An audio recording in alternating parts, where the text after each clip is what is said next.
Assalamualaikum warahmatullahi wabarakatuh. Selamat datang kembali di Rio Hotspot.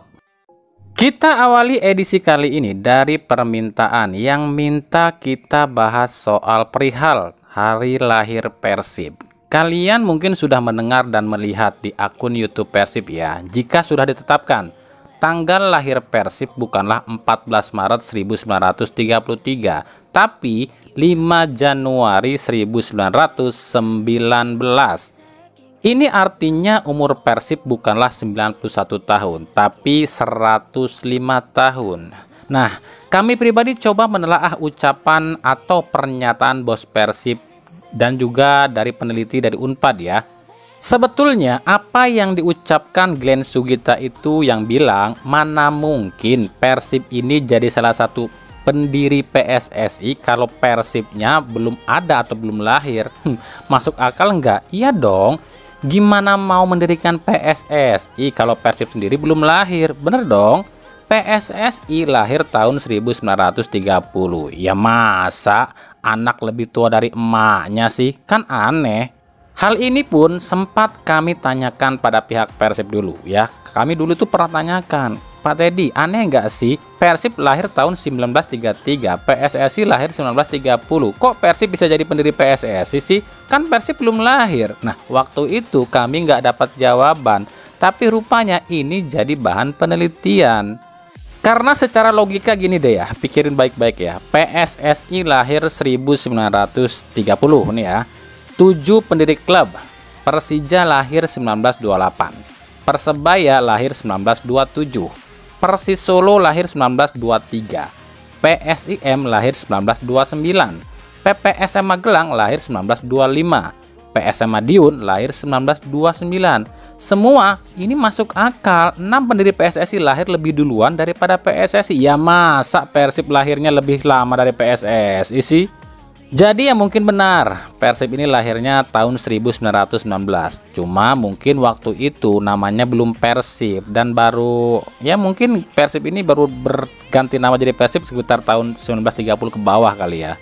Tapi ya udahlah ya, toh ini juga nggak akan merubah apapun, nggak akan merubah situasi Persib saat ini kok. Ya cuma itu mungkin sebagai sejarah aja. Tapi jika ini benar, berarti Persib ini tim tertua kedua di era Liga saat ini ya, yang masih aktif loh ya, setelah PSM Makassar yang lahir di tahun 1914. Dalam acara ini kami justru lebih tertarik pada ucapan Umuh Muhtar yang bilang kenapa Levi diganti, setelah Levi diganti kok acak-acakan, kenapa justru datangin kiper asing. Kalau bisa si ini jangan dibuang, kalau bisa si ini jangan diganti gitu kan. Aduh, kenapa kiper yang datang gitu. Mudah-mudahan lah di tengah mungkin Pak Teddy bisa masuk nanti ganti si Lepi ya. Iya ya. Kemarin begitu kolong Lepi enggak udah. Tuh, manajer Persib aja bingung dengan keputusan Hodak. Jadi wajar kalau kami pun bingung. Karena secara logika emang nggak masuk dalam logika. Kenapa sampai Levi yang dilepas? Kenapa harus mendatangkan kiper asing? Makanya mungkin apa yang diucapkan Umuh Muhtar ini sedikit peringatan buat Teddy Cahyono dan Boyan Hodak agar lebih mendengarkan aspirasi Boboto. Jangan cuma mengedepankan bisnis. Kok bisnis? Ya iyalah, Levi itu kalau dikontrak sama Persib otomatis Persib kan harus nebus nih ke JDT, otomatis keluar duit lagi dong. Tapi kalau Persib ngerekrut Levi dan nanti nggak kepake, dijual laginya susah, sebab Levi ini bukan pemain timnas Gabon. Sementara kalau Kevin ini kan pemain timnas Filipina, kalaupun dijual lagi harganya masih tinggi.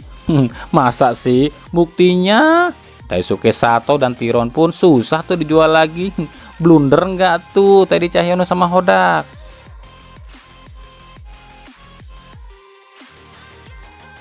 Persib Bandung resmi ditinggal 2 pemain asingnya. Ya, 2 pemain asing Persib ini resmi pamitan pada Persib. Yang pertama ada Levi Madinda yang resmi pamit ke Persib tanggal 15 Desember lalu usai latihan. Levy akan pulang ke JDT dulu untuk setor muka sebelum akhirnya pulang ke Gabon buat istirahat. Setelah itu Levy ini belum tahu apakah akan tetap di JDT atau pindah ke klub lain. Ya, selamat jalan Levy. Hatur nuhun atas kontribusinya di Persib. Sampai jumpa lagi ya kalau ada jodoh. Yang kedua, Alberto Rodriguez. Bek asal Spanyol ini secara resmi pamit pada pihak pelatih dan manajemen. Loh, mau kemana nih si Beto? Si Beto ini cuma mau pulang kampung alias mudik kok, usai lawan Bali United. Kan usai lawan Bali United ini, Liga 1 ini kan libur panjang nih. Nah si Beto ini tuh katanya sih nggak mau di Indonesia nih, pengennya pulang dulu. Udah ngebet katanya pengen anu. Waduh, pengen anu? Apaan tuh anu? Nggak usah mikir ngeres dulu. Anu itu maksudnya udah kangen berat sama keluarganya gitu. Apalagi selama liburan ini belum ada rencana nih dari Boyan Hodak apakah akan mengadakan uji coba atau tidak. Yang pasti usai lawan Bali United seluruh pemain Persib dan ofisial ini akan diliburkan selama mungkin 2 pekan sebelum akhirnya berkumpul kembali.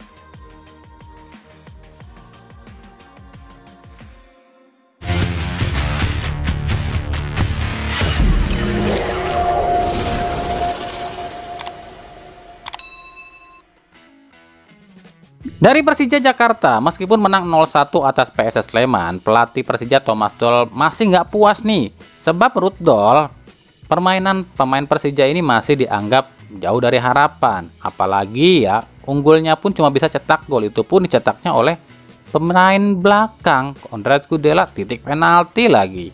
Thomas Doll mengatakan kekurangan timnya ada di lini depan. Almeida cedera, sementara Simic ya tahulah gimana mainnya Simic. Maka kabarnya Doll ini secara tegas meminta manajemen Persija buat datengin striker baru. Selain buat nambal kekurangan di lini depan, datangnya striker baru ini pun untuk mengantisipasi andai saja Almeida ini ditarik lagi sama Arema. Maka kabarnya manajemen Persija pun ini lagi mendekati penyerang asal Brazil yang saat ini main di Liga Cina di klub Shandong Tyson, Matheus Pato. Apalagi Pato ini jarang dipakai di klubnya, meskipun klubnya ini baru aja promosi ke Liga Utama Cina musim depan. Tar dulu nih, nggak bahaya tak Persija intar Pato? Tar dinyinyirin lo sama bosnya Borneo FC.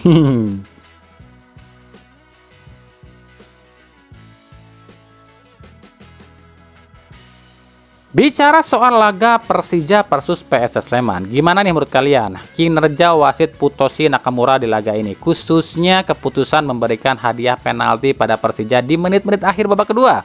Apakah itu murni pelanggaran atau tidak? Kalau bicara soal kontak ya memang ada kontak, tapi apakah intensitasnya cukup untuk bisa disebut pelanggaran? Nah silahkan pendapatnya. Yang pasti tetap menurut kami disinilah butuhnya VAR ya, kejadian kayak ginilah yang membutuhkan VAR. Coba kalau ada VAR kan bisa meminimalisir rasa tidak puas tim-tim yang bertanding. Kalaupun sudah ada VAR tapi keputusan wasitnya tetap salah ya kan berarti memang terbukti wasitnya yang pimpin laga itu ada main dengan pihak-pihak tertentu kan gitu.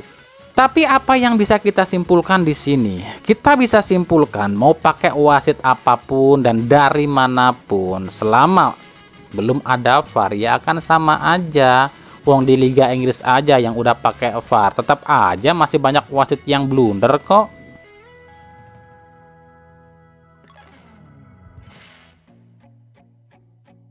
Dari Piala Asia, seperti yang kami bilang, orang sirik itu tanda tak mampu. Orang ngehujat itu biasanya iri sama orang yang dihujat, sebab dia pengen seperti yang dihujat. Siapa tuh? Ada yang ngerasa nggak tuh? Seperti contoh aja nih ya, Vietnam dan Malaysia yang sibuk nyinyirin Indonesia yang gencar menaturalisasi pemain. Ternyata ikut-ikutan kan? Vietnam menaturalisasi Philip Nguyen. Oke lah, masih ada darah keturunan Vietnam. Yang parah itu Malaysia. Nggak tanggung-tanggung cuy, sekelas Romel Morales, striker KL City yang asal Kolombia, resmi jadi warga Malaysia dan dibawa ke Piala Asia Qatar. Dan yang terbaru kabarnya Malaysia ini lagi coba menaturalisasi bomber JDT Bagson Da Silva dan beberapa pemain asing lain yang udah lama main di Liga Malaysia. Nah, iri, bilang bos, hadeh. Makanya ya, kalau denger di Indonesia ada yang protes dan menolak soal naturalisasi dan nyinyirin naturalisasi dengan embel-embel lokal pret, pret, ngaca. Indonesia ini ranking berapa cuy di dunia? Ranking di bawah 100 dunia aja sok-sokan mau pakai lokal pret. Tuh, tim yang rankingnya 100 dunia ke atas aja full naturalisasi kok. Contoh Perancis nih, baru aja kelar Piala Dunia U17. 11 pemain Mali U17 udah ditawarin dinaturalisasi sama Perancis. Sekelas Perancis loh. Inggris kurang banyak apa pemain bintangnya, kurang bagus apa liganya, tapi Inggris pun sibuk menaturalisasi pemain Argentina dan Brazil. Lah kita yang bukan siapa-siapa di dunia sok-sokan pakai lokal pret. Lucu. Kami setuju sih jika talenta lokal kita ini harus dikedepankan, sebab ya mereka ini lahir dan besar di Indonesia. Tapi ada satu hal yang harus dianjurkan pada para pemain lokal kita, yakni mental. Udah mental aja dulu deh. Kalau mental para pemain lokal kita ini udah bagus, skill pun pasti akan ikutan bagus. Makanya sebelum mental para pemain lokal kita ini benar-benar maksimal, ya mau nggak mau PSSI cari keturunan. Ya kan keturunan yang dicari, gak kayak Malaysia tuh, gak ada darah Malaysia sama sekali dinaturalisasi. Nah lo.